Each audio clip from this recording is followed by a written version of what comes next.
सो लोग अपनी लाइफ का पर्पस शायद पैसे से, लाइफस्टाइल से, उससे रिलेट करते हैं, जबकि जो आपने बताया वो एक डिफरेंट सेंस में, it's about serving others and then get served eventually as a by product. बिल्कुल एज अ बाय प्रोडक्ट। तो उसमें सर सक्सेस पाने के लिए या ग्रोथ पाने के लिए, मैं इस पे भी आऊंगा कि ग्रोथ और सक्सेस, बिकॉज मुझे लगता है दोनों बहुत अलग अलग चीजें हैं। बहुत बढ़िया, तो I respect you for this. Thank you. तो कैसे लोग पैशनेट होकर ये चीज करें, because when you are serving others, if it's transactional then आप जस्टिस नहीं कर पाते। True. This is just a service that you are doing. In fact अगर हम इसको एक एग्जांपल हॉस्पिटैलिटी से लें और सर्विस इंडस्ट्री से, तो व्हेन यू आर सर्विंग, तो आप सिर्फ सर्व कर रहे हो जो कि आपको बोला गया कि आपको ये करना है, that is serving. Where hospitality is more towards building relationship. Correct, बिल्कुल। It's not serving, it's more about building relationship. So एक डिफरेंस समझ में आता है वहाँ पे। तो लोग ये पैशनेटली कैसे करें कि वो हॉस्पिटैलिटी वाली फील आए कि नहीं यार, I am here to do this. और लोग करते भी हैं बट उनको रियलाइजेशन नहीं होता। जैसे हम एनजीओ के लिए जो लोग काम करते हैं, they do it for free, for the causes, maybe emotional attachment or something.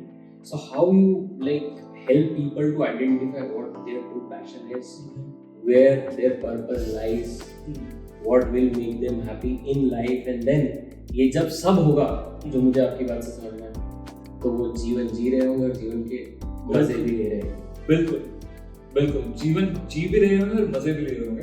And how you started is very important कि आज की डेट में, आज की तारीख में ये जो जनरेशन है या नई जनरेशन जो है, basically it's bombarded, too much of information, too much to consume and too much to process and then make some understand. This is very challenging for them because they have started getting it at too early stage.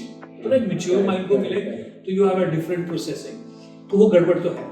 अब इस वजह से, या let's say कि social media की वजह से you know lot of amazing things, you know, and you get attracted to them also कि मुझे ये भी चाहिए, वो भी चाहिए। तो जिंदगी में सक्सेस का मतलब बदल सकता है कि सक्सेस होती है टू ओन दीज थिंग्स और to live a happy life. तो ये फर्क इस उम्र में समझ नहीं आएगा। तो नई जनरेशन को अगर मुझे समझाना हो या अपनी बात कहनी हो उनके सामने, तो वो कुछ तो वो कुछ इस तरीके से होगी कि आप कुछ तो करोगे ना जिंदगी में, कुछ तो करोगे, राइट? अब उस कुछ तो करने से ऊपर वाले का पर्पस तो सॉल्व हो जाएगा। उसकी आपको चिंता नहीं करनी है कि मैं कुछ कर पा रहा हूँ या नहीं कर पा रहा हूँ। आपको किस तरफ ध्यान देना, उस पे थोड़ा सा कर सकते हो। And that is whatever you do, because you can do it, whatever you do it little more better than yesterday, and that leads you towards the excellence. क्योंकि हर व्यक्ति को किसी भी उम्र में जाके ना कहीं रियलाइजेशन होती है कि यार मैं बेटर कर तो सकता था। अभी कोई भी सुन रहा है तो सबको ये फील आएगी, यार 10th में मैं अच्छे नंबर ला सकता था, 12th में मैं अच्छा स्कोर कर सकता था। तो ये बाद में स्टेज आती है। The second point which you added is very right, that is related to the passion.